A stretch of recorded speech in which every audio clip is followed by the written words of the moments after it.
影沙龙。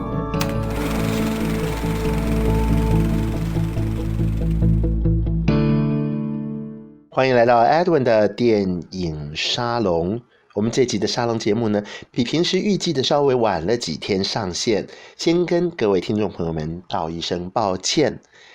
迟到的原因呢，是 Edwin 正在推动一个全新的企划。这个全新的企划预计要制作4集节目，3月中下旬呢推出。这4集节目要一直做到4月初。这4集节目呢，聚焦在8部电影，谈一位重要的导演。我们早就该把欣赏还有谈话的领域呢，跨到这位导演精彩的电影世界。谁呢？ Alfred Hitchcock， 希区考克，人称紧张大师。今天第1集希区考克特辑为大家献上2部电影。我们要先谈1943年问世辣手摧花 Shadow of a Doubt，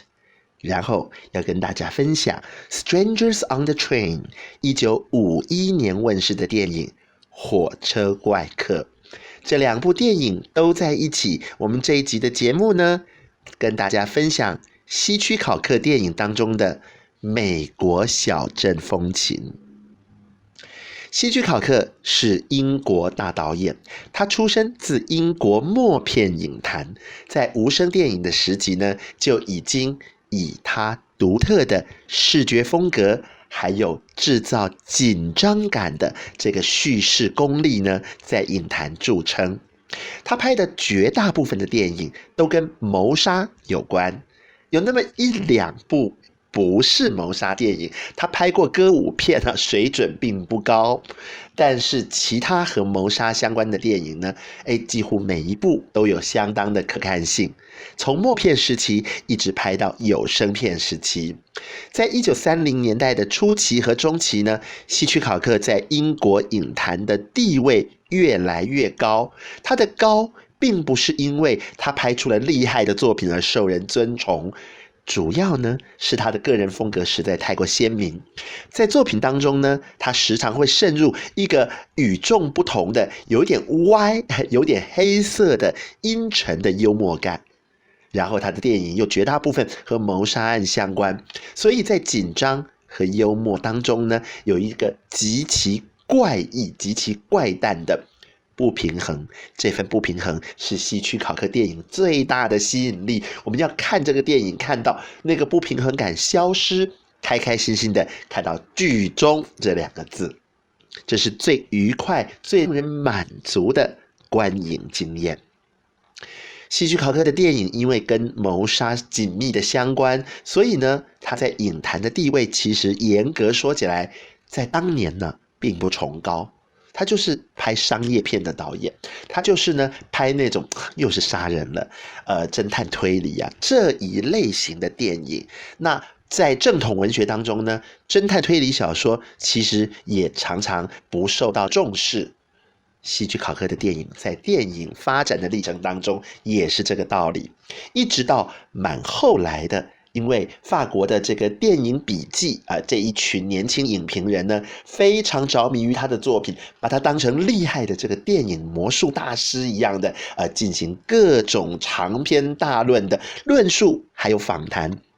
希区考克常年累积下来的注册商标，他的那一份黑色的幽默感，他的谋杀，他那个怪奇的叙事特色，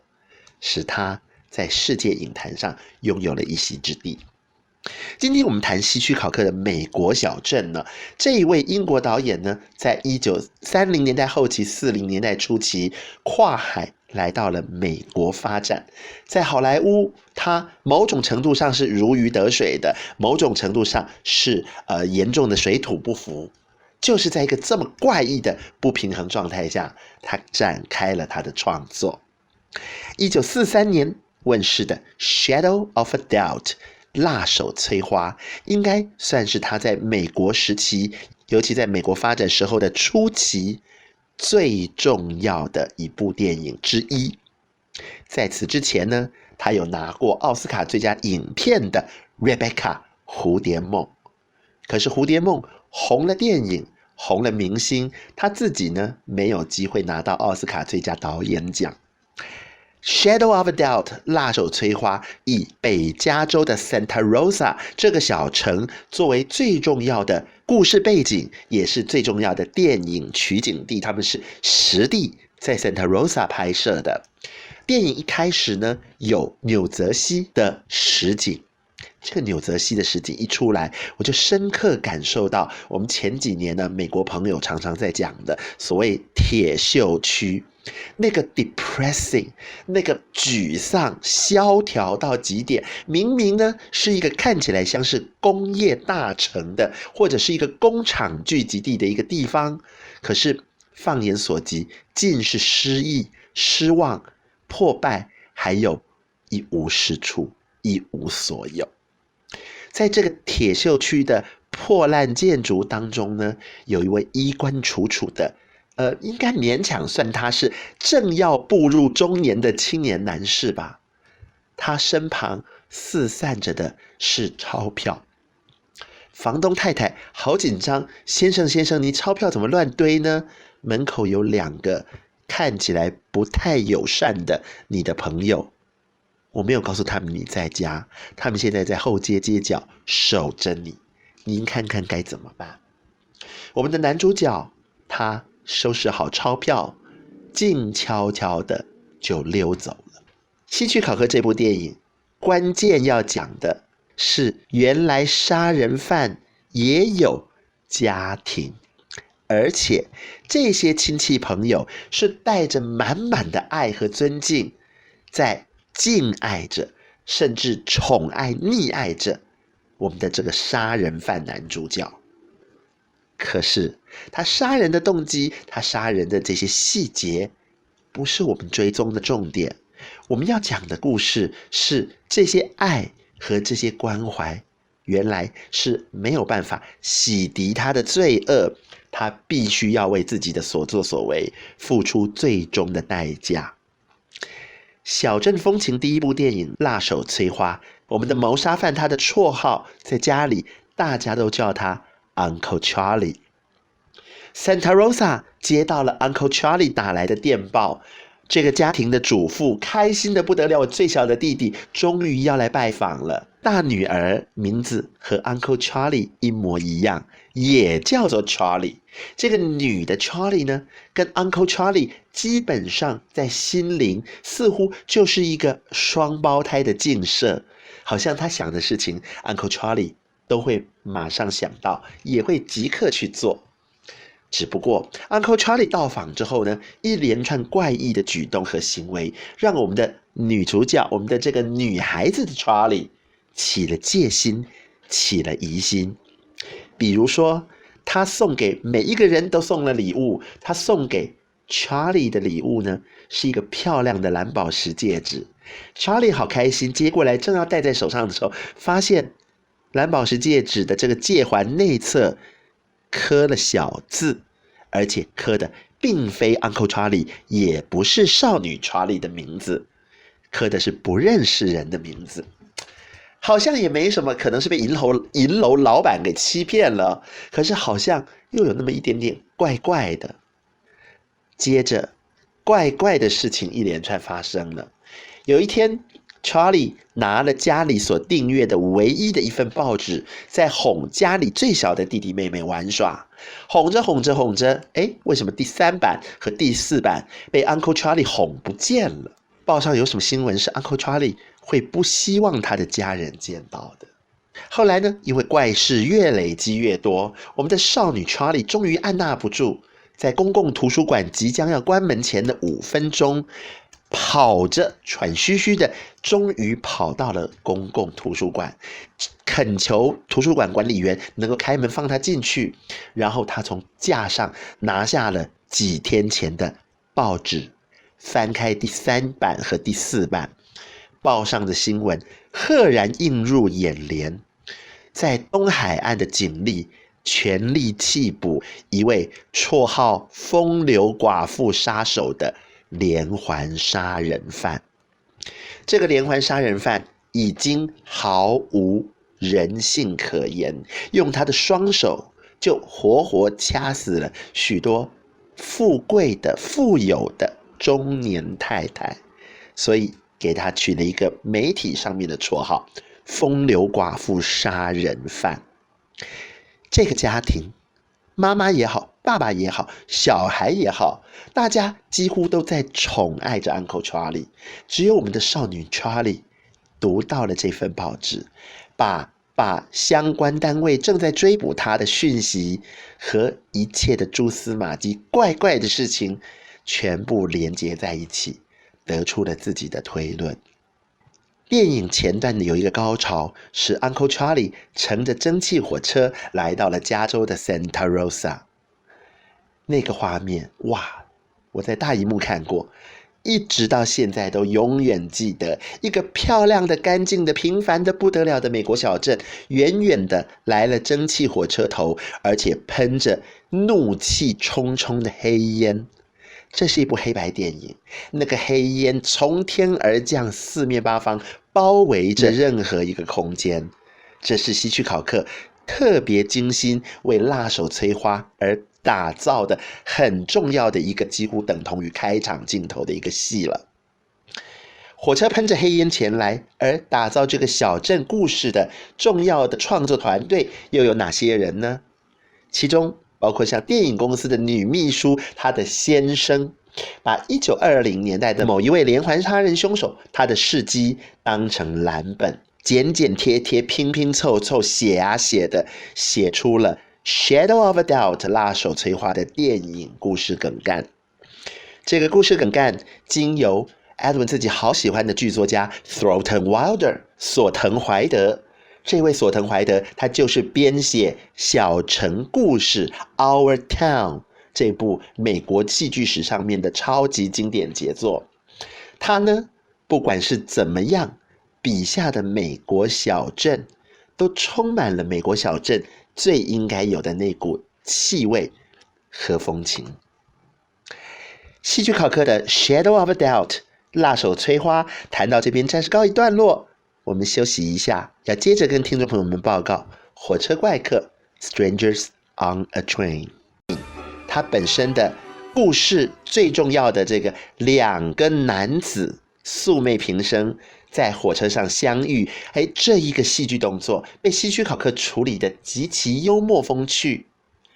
然而幽默风趣底下，两个男人其中一个是网球好手，职业大赛的选手，另外一位呢，看起来又像是人格分裂，也像是思觉失调。但是这一位严重精神病的患者呢，他却又是长得一副人畜无害，永远是笑眯眯的笑脸迎人。网球选手名字叫做 Guy， 另外一位名字叫做 Bruno。 他们两个在火车上面不期而遇。那 Guy 呢，是要回老家去办离婚手续，被 Bruno 知道了。那个网球选手我见过你的照片，你不是跟议员的女儿在谈恋爱吗？离婚离不干净，我打赌你一定恨死你的前妻了。不如这样吧，你听听我的意见，我想出了一个完美谋杀案。我们就让在火车上素昧平生的两个男人交换他们所要猎捕的对象。哇，匪夷所思的一个邀请和要求。整部电影就是建立在 Guy 的这个家乡小镇，然后他要到华盛顿去找议员，要跟议员的女儿谈恋爱。希区考克自己的女儿戴上造型奇怪的眼镜，演这个议员的小女儿。小女儿呢，就看着姐姐和未来的姐夫在那边怎么办？离婚离不干净，好痛苦Strangers on the Train 那位精神状态相当不稳定、有问题的 Bruno 呢，成功的打听到 Guy他那讨人厌的前妻，那个前妻甚至威胁着以肚子里面他跟某一个男朋友偷偷怀下的小孩，以此为威胁来恐吓 Guy。 他要让 Guy 跟他谈条件，然后他要恶意作乱，让 Guy 跟议员的女儿结不了婚。这个充满邪恶想法的女子呢，在有一天逛夜市园游会的时候，意外遇到了英俊帅气的 Bruno， 一个不小心，网球选手的妻子就香消玉殒，被 Bruno 活活掐死在夜市的草丛当中。Strangers on the Train 火车怪客呢，是 Edwin 最喜欢的几部希区考克电影，名列前茅的之一啊。那杀人还是在故事的前面1/4而已，接下来就是这一厢情愿的 Bruno 想尽各种办法要说服 Guy， 我帮你完成了你的任务，你太想自己的恶毒的坏心的老婆能够死掉，我帮你把他给杀了，你现在是不是该回馈一下，把我的仇人给杀了。Bruno 的仇人是他们家里面看起来比较正常反应的那位白发苍苍的老爸。看在 Bruno 眼里，所有的东西全部是扭曲的，是让人作呕的，他得要把老爸除之而后快，因为除去了老爸之后呢，他就可以永远沉浸在自己的幻想天地里头了。